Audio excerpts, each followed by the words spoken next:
오늘은 상담 윤리에 걸맞는 반디심리연구소만의 상담 안내문, 그 심리상담 동의서를 작성을 했는데, 그거 내용은 여러분들하고도 공유를 해도 괜찮을 것 같아요. 그래가지고 지금 한번 보여드리도록 하겠습니다. 이거 뭐 저작권이 있는 것도 아니지. 여러분들 지금 이거 보고 가져가서 쓰실 분들은 여러분도 쓰시기 바랍니다.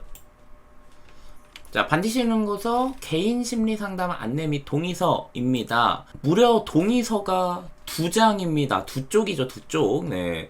2쪽이에요. 왜냐면은 저는 이 상담 안내문 및 동의서가 꽤 중요하다고 생각을 해요. 특히 좀 그 고정적으로 진행을 하는 이 대면 심리 상담에 있어서는 더 이것들이 중요하다고 보고 있는데, 설명을 하는 것도 꽤 필요하다고 보여서 여러분들한테 내용 하나하나 좀 이렇게 읽어드리면서 소개를 해보도록 할게요. 반디심리연구소가 2년이 닿게 되어 반갑습니다. 본격적인 상담에 앞서 본 심리상담에 대한 몇 가지 안내를 드리도록 하겠습니다. 하고 첫 번째부터 총 1번부터 10번까지 안내가 있습니다. 일단 첫 번째 쓴 거는요, 이 심리상담이 주로 어떤 내용을 포함하고 있는가에 대한 건데요. 제가 추구하고 있는 심리상담에 대해서 설명을 해줘야 내담자도 그거를 잘 듣고 동의를 하든 아니면 거부를 하든 할 수 있을 거 아니겠어요? 자, 이 심리상담은 내담자의 성장, 그리고 정신건강 면에서의 안정, 그 다음에 실생활 속에서의 적응력 증진을 목표로 하고 있습니다. 그래서 위로 지지뿐만 아니라 도전과 직면의 순간도 있을 거라는 걸 미리 1번에서 밝히고 있고요. 저는 개인적으로 심리상담보다는 마음공부라는 말을 더 선호합니다. 그래서 아마 저랑 개인 상담을 진행하시는 분들은 맨 처음에 상담이라는 걸로 들어오지만 점점 마음 공부라는 말로 이걸 표현을 하시게 될 거예요. 네, 제가 주로 이렇게 하니까요. 자, 오늘도 마음 공부해봅시다. 뭐 이런 식으로 해요. 자, 그리고 2번, 상담자의 경력에 대한 확인이 필요하면 언제든 물어봐라. 내담자로서 그것은 알 권리다 라는 걸 얘기를 하고 있습니다. 여기에다가 그 경력에 대해서 쓸까 했는데 굳이 그 상담에 대한 게 아니라 경력, 뭐 상담사에 대한 거니까 쓰고 나니 좀 잘난 척하는 느낌이더라고. 그래서 그냥 이게 궁금한 사람도 있고 안 궁금한 사람도 있으니까 궁금하면 물어봐라. 그거 당신의 권리다. 언제든 얘기해주겠다 라고 얘기하고 그냥 넘어갔습니다.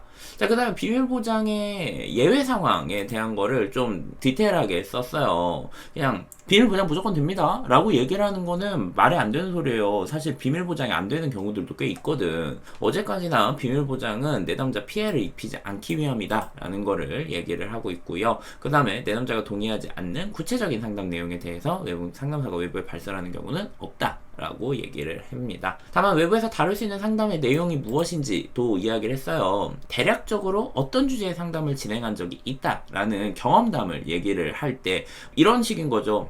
저도 예전에 성소수자 상담을 진행을 했던 적이 있었다. 뭐 이런 정도의 이야기는 할 수 있다. 그리고 그래서 유튜브나 뭐 강의 내에서 필요할 시 개인을 특정할 수 없을 정도 내에서의 예시를 들 수 있다. 뭐 그런 거죠. 누군가 그 질문을 한 거야, 유튜브에서. 그랬을 때 저도 상담을 하다가 그런 주제의 내담자들을 만나는 경우들이 있는데, 그럴 때 저는 이러한 것들을 제안을 하거나 그 상담에서 이런 것들을 느꼈다 정도의 이야기는 할 수 있다는 거를 여기 비밀보장란에도 적었습니다. 자, 예외사항은 저러러러럭 있는데, 이거는 뭐 그 상담 윤리 책에도 나와 있는 것과 제가 필요한 것들을 썼어요. 그래서 이거는 하나하나 제가 이제 내담자 오면 설명을 해 줄 겁니다. 자, 그 다음에 상담을 거부하고 종결할 권리는 당신에게 있다 라는 거를 안내를 드리고 있고요. 그 다음에 상담 참여에 따르는 잠재적 이익과 위협을 이야기를 하고 있습니다. 자, 헤르만 헤세의 데미안에 나오는 시구라고 해야 되나 이거를? 아무튼 이거를 쓴 다음에 자기 자신에 대해 알아가는 과정 중에 희노, 애락, 다양한 감정을 느낄 것이다. 희랑 락만 느끼는 게 아니다 라는 거를 이야기를 해 놓았습니다. 상담에 대한 대안이 어떤 건지 이렇게 써놨고요. 자, 그 다음에 여기 필요시 연락 방법 어떻게 되는지 이야기를 했고요. 저는 그 상담 시간 외에 문자를 보내는 거에 대해서는 막지 않고 있습니다. 다만 답변을 약속할 수 없다. 그리고 확인 시에는 뭐 대답을 해드리겠다. 이런 정도 이야기 드리고 있고요. 그 다음에 상담 기록에 대한 알 권리에 대해서 이야기를 하고 있습니다. 저는 상담 기록지나 녹취 자료를 공유하지는 않아요. 하지만 요청했을 때 지금 어떤 정도의 상담이 진행이 되고 있으며 우리는 지금 어떤 작업을 하고 있다를 당연히 설명해 드리는 거죠. 그리고 상담료와 지불 방법은 뭐 디테일하게는 안 할게요. 네. 그렇게 해서 안내를 하고, 그 다음에 상담 기록물 및 관리 해서, 뭐 이런 것까지 얘기를 해 놓고 있습니다. 여기에 동의를 하고 나서, 그 다음에 상담을 진행을 하는 식인 거죠. 자, 이영주님, 동의서 엄청 준비 중이라 갑자기 일하는 기분이 든다. 그렇군요.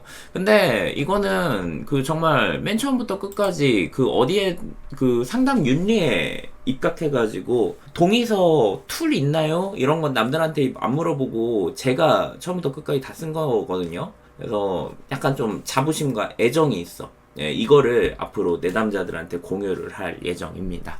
그러니 저한테 상담받으실 분들은 이 종이를 보면 반가워해 주세요. 네.